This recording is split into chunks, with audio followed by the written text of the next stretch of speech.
नमस्कार। तो कैसे हैं आप लोग, और ये भी बताइए कि आपका दिन भी कैसा चल रहा है। और हमें पूर्ण विश्वास है आप सब पर, ये आशा भी है कि आप सब बढ़िया से पढ़ रहे होंगे और वक्ता बनने की जो तैयारी है बढ़िया से आपकी चल रही होगी। तो शुरू किया जाए। आइए शुरू करते हैं।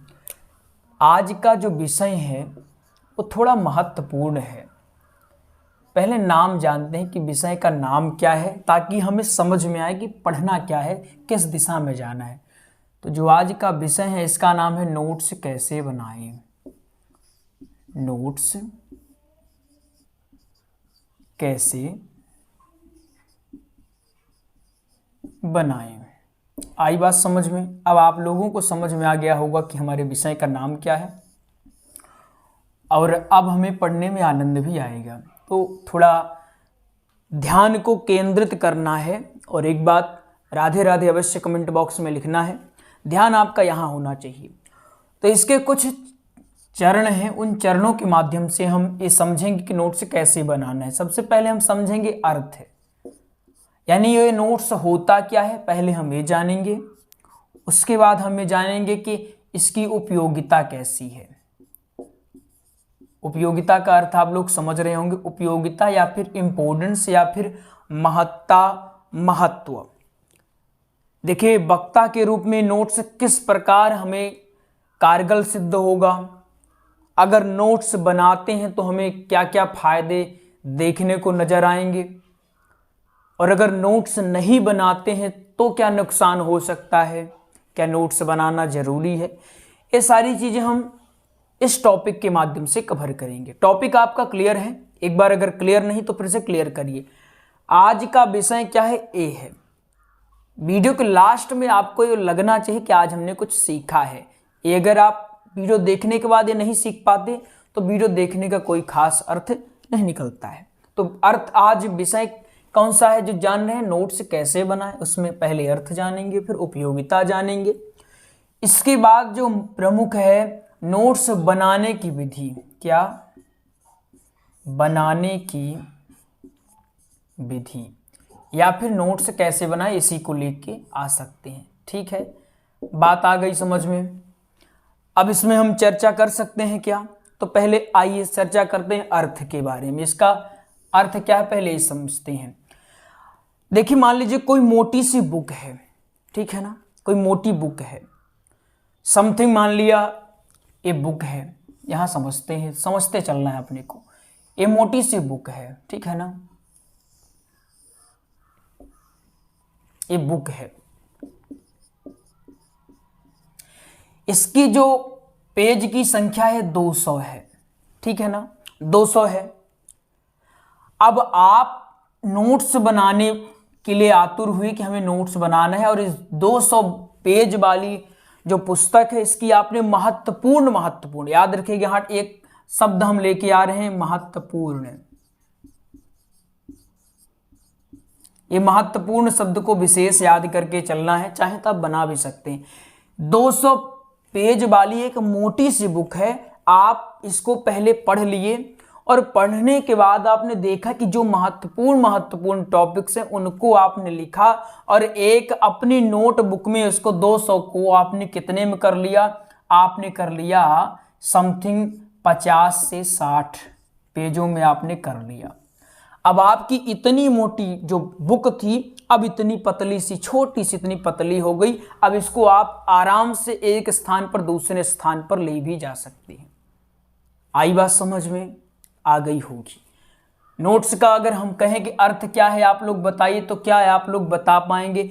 नोट्स का अर्थ होता है अधिक सामग्रियों को सूक्ष्म कर देना। लेकिन सूक्ष्म करते समय एक विशेष बात याद रखनी है, वो ये है, महत्वपूर्ण जो बातें हैं उनको नहीं छोड़ना। ये नहीं कि आप सूक्ष्म करने के चक्कर में जो महत्वपूर्ण बातें हैं आप उनको छोड़ दें। आई बात समझ में? चलिए, इसको अभी इरेज नहीं करते, अभी आप बना लेंगे। पहला ये हो गया। अब जो अपना सेकंड है, सेकंड क्या है अपना? सेकंड है उपयोगिता पर। अब देखिए, मान लीजिए व्यासपीठ है, ठीक है, ये व्यासपीठ है, यहाँ आप बैठे हुए हैं और मान के चलते हैं अभी आपने नोट्स नहीं बनाया है और आप ऐसे चले गए बिना नोट्स की। आपने एक का कोई बुक 200 पेज वाली जो मोटी बुक है उसको लेके आप व्यासपीठ पर चले गए और आप बोलते बोलते, चूंकि मनुष्य हैं, कोई मशीन तो नहीं है ना, संभव है कि हम भूल जाएं, और जब हम भूलने लगेंगे तो क्या होगा, फिर हम किताब को पलटाने लगेंगे कि कहाँ था भैया, कहाँ था, बहुत परेशान हो जाएंगे। और 200 मोटी पेज को पलटाकर श्लोक ढूंढना, कोई प्रसंग ढूंढना कोई छोटी बात नहीं है। यहाँ आप क्या होगा, वहाँ आपको समय नहीं दिया जाता कि वेट करेंगे कि महाराज चलो आप ढूंढ लो श्लोक फिर बोलना। वहाँ तो नज़र गड़ियाए रहेंगे कि महाराज गलती कर दिए हो, अब वायरल हो जाओगे फट से, सही कितना भी कर लो तो कोई ज़्यादा ध्यान नहीं देगा, गलत कर दो तुरंत ध्यान दे देंगे। हो गई ये समस्या, हुई समस्या ना। इसीलिए हम कहते हैं देखन में छोटे लगी और घाव करे गंभीर। ये आपको बात छोटी लग रही होगी, अरे नोट से क्या होता है, नोट से क्या होता क्या है, ये तो सिंपल होता है, नोट्स नहीं बनाएंगे तो क्या। लेकिन ये हमारा व्यक्तिगत अनुभव है, पर्सनल अनुभव आपको बता रहे हैं, एक्सपीरियंस, कि ये समस्या हो ही जाती। जब हम खुद का नोट्स नहीं बनाते तो ये समस्या होती ही। अब मान लीजिए आप बैठे हैं, श्लोक भूल गया है ना, अब श्लोक भूल गया तो क्या करेंगे आप, वहां हो गई नहीं समस्या, एक विकराल समस्या का सामना आपको करना पड़ गया ना। तो ऐसे में जरूरी क्या है, आप एक खुद का नोट्स लेके जाएं। अभी यहां 200 पेज वाली आप बुक लेकर गए थे, क्या ले गए थे, 200 मोटी पेज वाली बुक लेकर गए थे, वहीं आपकी जो 50-60 वाली पेज है कि एक डायरी है, इसको लेके गए। तो आप खुद बताइए, स्वयं का विवेक यहाँ लगाइए कि जल्दी आप किस में ढूंढ पाएंगे। अगर हम कहें इसमें कोई श्लोक ढूंढिए तो इसमें आपको पन्ना पलटते टाइम तो लगेगा ही, क्योंकि 200 इसमें पन्ने हैं, मोटी है, तो पलटते पलटते भले आपको पृष्ठ याद है कि किस पन्ने में कौन सी बातें थी, फिर भी समय तो लगेगा ही महाराज, लगेगा ही। तो ऐसे में अगर आपके पास ए ना होकर अगर ए है तो क्या होगा, अगर यह है तो आप तुरंत 50-60 पन्ने हैं तो आप तुरंत ओपन करेंगे, तुरंत इजीली ओपन भी हो जाएगा और देखकर आप आराम से बोल देंगे। अगर भूल रहा तुरंत आपने 10 कुछ चंद सेकंडों में आपने देखा और आपको मिल गया, आपने बोल दिया फट से। आई बात समझ में, अब उपयोगिता समझ में आ गई। नोट्स आपका एक जैसे पीए होता है ना, पीए का फुल फॉर्म क्या होता है, पर्सनल असिस्टेंट। जो पीए का काम होता है, जैसे हमको याद नहीं तो हम कहते हैं पीए बता भैया आज अब कहाँ प्लान है, कहाँ जाना है, तो पीए बताते हैं कि अब आपको महाराज यहाँ जाना है, वहाँ जाना है। ये नोट्स आपका पीए के रूप में काम करेगा, पीए कहें, बॉडीगार्ड कहें, उस तरह से आपका काम करेगा। ये अभी तो लग रहा कि नहीं नोट्स कैसे, लेकिन जब आप कथा करेंगे वहाँ समस्या होगी, तब आपको लगेगा कि नोट्स की क्या उपयोगिता या क्या भूमिका है। तो अब लगभग आप समझ गए होंगे कि नोट्स की क्या उपयोगिता है और नोट्स की क्या महत्ता है। इसको आप एक बार चाहें तो लिख लें, अच्छा रहेगा।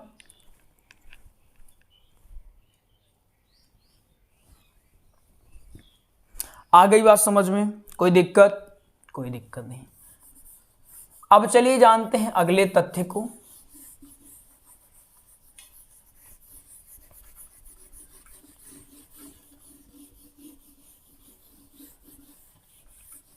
कोई ज्यादा परेशान नहीं होना है, ठीक है, एकदम ज्यादा परेशान नहीं होना है। अब देखिए नोट्स बनाने के पहले विधि समझते हैं, ठीक है। नोट्स कैसे बनाना है, नोट्स बनाते समय आपको किन बातों का ध्यान रखना चाहिए, हमको ये जानने चाहिए। देखिए जब भी आप नोट्स बनाएं तो A4 साइज की जो कॉपी आती है, A4 साइज की, ठीक है ना, इसकी जो कॉपी आती है वो आपको लेना है, वो भी कोरी होनी चाहिए। कोरा आप समझ रहे हैं, कोरे लिखते थे, कोरे, इसको लिख लीजिए, इंपॉर्टेंट है। नोट्स कैसे बनाना ये हम विधि समझ रहे हैं, ठीक है ना।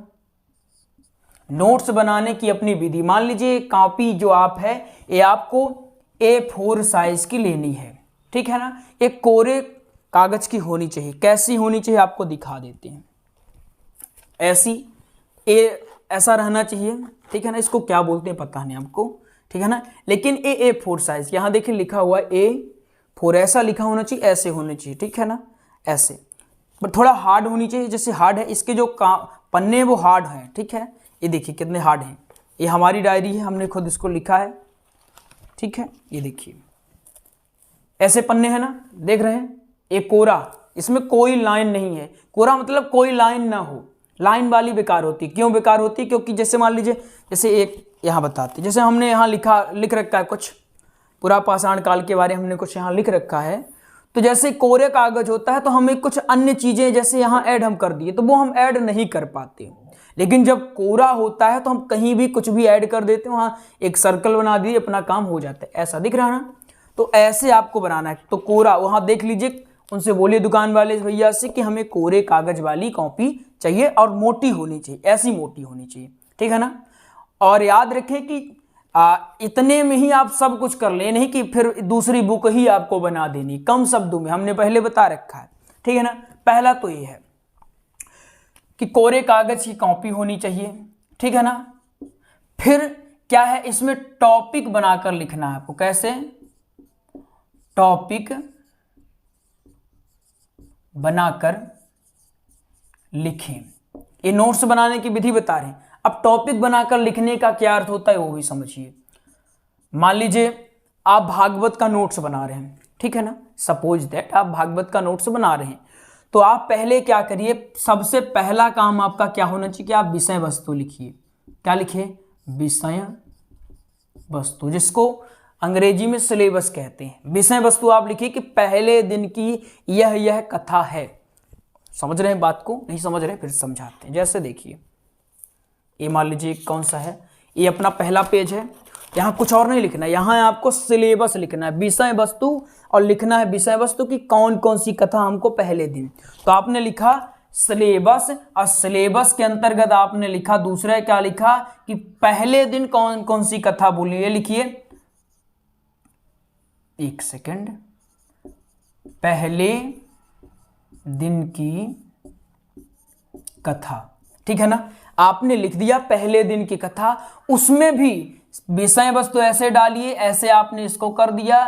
फिर इसमें जाकर के पहले दिन की कथा, फिर उसमें डालिए पहले दिन की कथा में कौन कौन सी कथा है आपको बोलनी। जैसे पहले दिन में, जैसे मान लीजिए पहले आपको मंगलाचरण करना है, ठीक है ना। मंगलाचरण के बाद आप, मंगलाचरण हो गया, मंगलाचरण के बाद आपको क्या करना है, संकीर्तन करना है, संकीर्तन भी हो गया।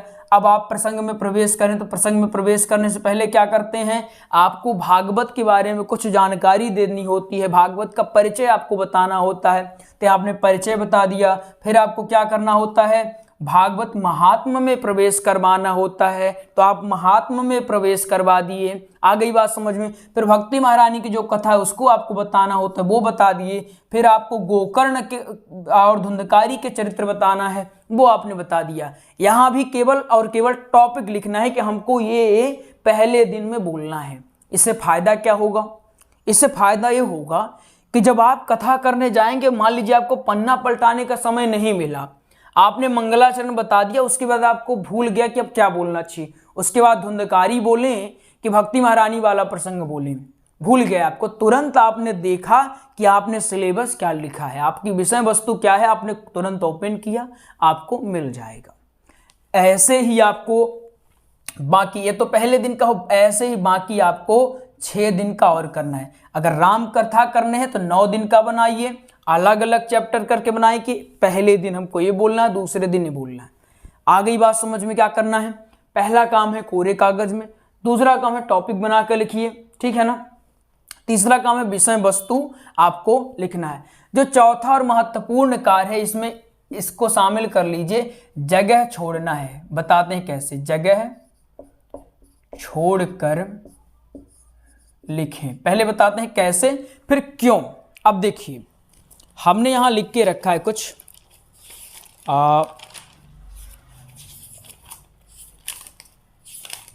देखिए हमने यहाँ पर लिखा है, ये दिख रहा होगा, यहाँ पर हमने लिखा है इंडस वैली सिविलाइजेशन के बारे में हमने लिखा है। इसके बाद हमने इसमें कुछ पन्ने छोड़ रखे हैं, ये देखिए 1 2 3 4 पन्ने हमने छोड़े। क्यों छोड़े हैं? मान लीजिए एक ही जैसे तो हमेशा हमको नहीं रहना है ना, जानकारी बढ़ती रहती है।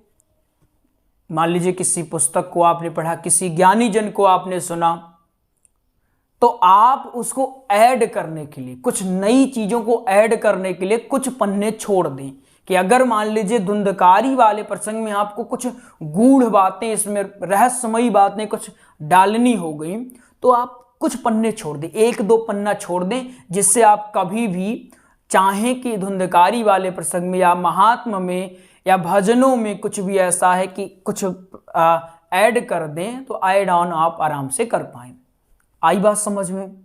कर लेंगे, इतना विश्वास कर लें आप लोगों का, कर लेते हैं, विश्वास है आप लोग इतना तो कर लेंगे।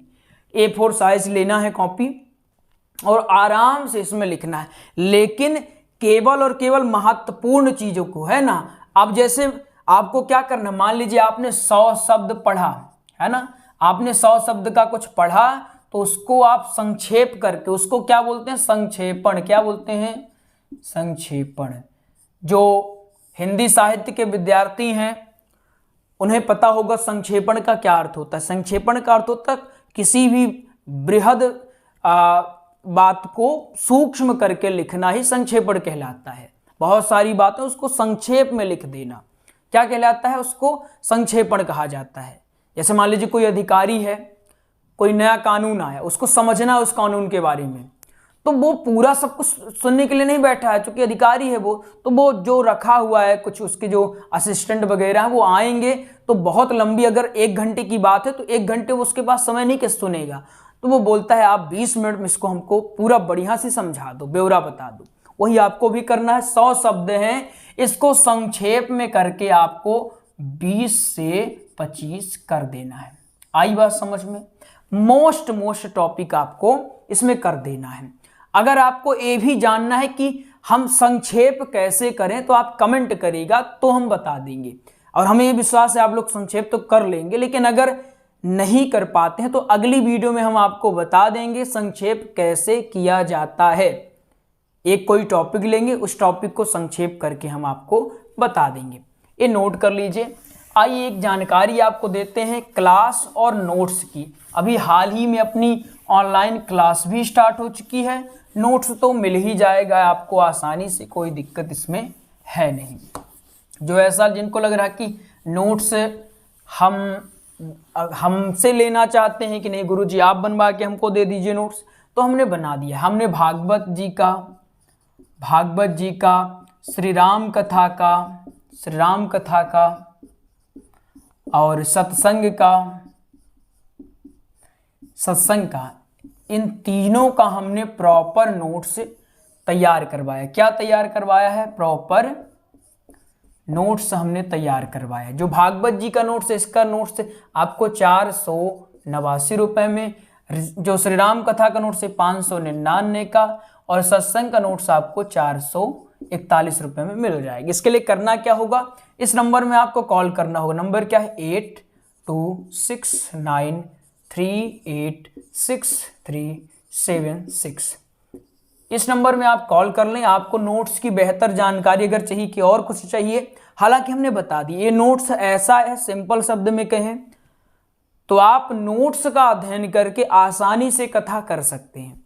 क्योंकि कथा के लिए जो जरूरी चीजें जैसे प्रसंग, दृष्टांत, दोहे, भजने, तो ये संपूर्ण चीजें हमने नोट्स में बेहतरीन ढंग से इसमें सम्मिलित करवाई। बस आपको पढ़ना है और याद करना है, और याद करके बोलने का अभ्यास करना है। बस इतने से आपका काम हो जाएगा। दूसरी जानकारी ऑनलाइन क्लास के लिए है। ऑनलाइन क्लास हमने अभी हाल ही में ऑनलाइन क्लास भी स्टार्ट कर दी है। ये रिकॉर्डेड आपको मिलेगी, तो आप चाहें तो ऑनलाइन क्लास भी ले सकते हैं। इसका जो शुल्क है 5,000 रुपये है। 5,000 रुपये 2 साल का, ठीक है ना। 2 वर्ष का आपका 5,000 रुपये लगेगा, लेकिन कोर्स आपका 6 महीने में ही हो जाएगा। अब आपके मन में संशय होगा कि गुरुजी बताइए, आप तो फ्री में ही पढ़ा रहे हैं, तो फिर इस शुल्क वाली क्लास की क्या आवश्यकता है। तो देखिए, आपने देखा होगा एक जैसे मंदिर हो गए, गुरुद्वारे हो गए, वहाँ भंडारे चलते रहते हैं ना। एक वो भंडारा ले लीजिए और एक रेस्टोरेंट का भोजन ले लीजिए। तो रेस्टोरेंट, आखिर भोजन तो दोनों सिमिलर ही रहते हैं, लेकिन अंतर क्या हो जाता है, स्वाद का हो जाता है, सुविधा का हो जाता है। स्वाद और सुविधा का भोजन वही रहेगा। ठीक उसी प्रकार जो निःशुल्क है, इंफॉर्मेशन वही रहेगी, बल्कि उससे भी तगड़ी इंफॉर्मेशन निःशुल्क वाले में रहती है। उससे नई एनर्जी के साथ और नए तथ्य के साथ आपको बताती है। लेकिन जो ये शुल्क वाली क्लास है, इसमें आपको अत्यधिक स्वाद यानी और सुविधा मिल जाएगी इसको पढ़ने का, इसको तैयार करने का। पहला। दूसरा, जब आप ये वाली क्लास लेते हैं तो जिम्मेदारी हमारी हो जाती है कि आपको 6 महीने में संपूर्ण भागवत करवा दी जाए और आपको बोलने की प्रैक्टिस भी करवाई जाती है। जैसे निःशुल्क वाले में आप बोलने का अभ्यास नहीं कर पाएंगे, लेकिन इसमें क्या होता है, इसमें सप्ताह में आप 6 दिन पढ़ाई करेंगे। क्या करेंगे, 6 दिन आप पढ़ाई करेंगे और एक दिन आपका जो यानी रविवार होता है, रविवार के दिन आप लाइव आकर के हम आपसे पूछेंगे, कोई टॉपिक दे देंगे कि अब ये टॉपिक, जैसे आपने प्रथम दिवस पढ़ा, हमने कह दिए चलिए आप धुंधकारी प्रसंग के बारे में बताइए, तो आपको धुंधकारी प्रसंग के बारे में 20 से 30 मिनट के समय दिया जाएगा, उसी में आपको बोलना है। आ गई बात समझ में कि निःशुल्क वाले में और इसमें क्या अंतर है। तो इसमें बेहतरीन से आप तैयारी कर सकते हैं, कोई दिक्कत नहीं होगी। तो इसके लिए भी आपको क्या करना होगा, इसी नंबर में, नंबर सेम है, इसी नंबर में आप कॉल कर लें। जो भी आपको और जानकारी चाहिए, एडमिशन चाहिए, आप इस नंबर में कॉल करके बात कर लें, आपको सारी सुविधाएं दे दी जाएंगी। हमने सब कुछ आपके लिए दे दिया है सुविधा। निःशुल्क सीखना है तो निःशुल्क, अगर पेड सीखना है तो पेड। कोई ये ना सोचे कि अब निःशुल्क नहीं सिखा रहे गुरुजी पैसा वाला। देखिए, दोनों सुविधाएं आपके लिए है, जो आपको अच्छा लगे उसमें करिए। अगर आपको निःशुल्क में सीखना है तो हम रेगुलर वीडियो इसमें लाते हैं, कोई दिक्कत नहीं। अगर आपको पेड कोर्स लेना है कि हमको थोड़ा और बेहतरीन ढंग से सीखना है, तो आप ये वाला ले सकते हैं। आई बात समझ में, आ ही गई होगी। तो आइए मिलते हैं अगले प्रसंग में, तब तक के लिए जय जय श्री राधे श्याम।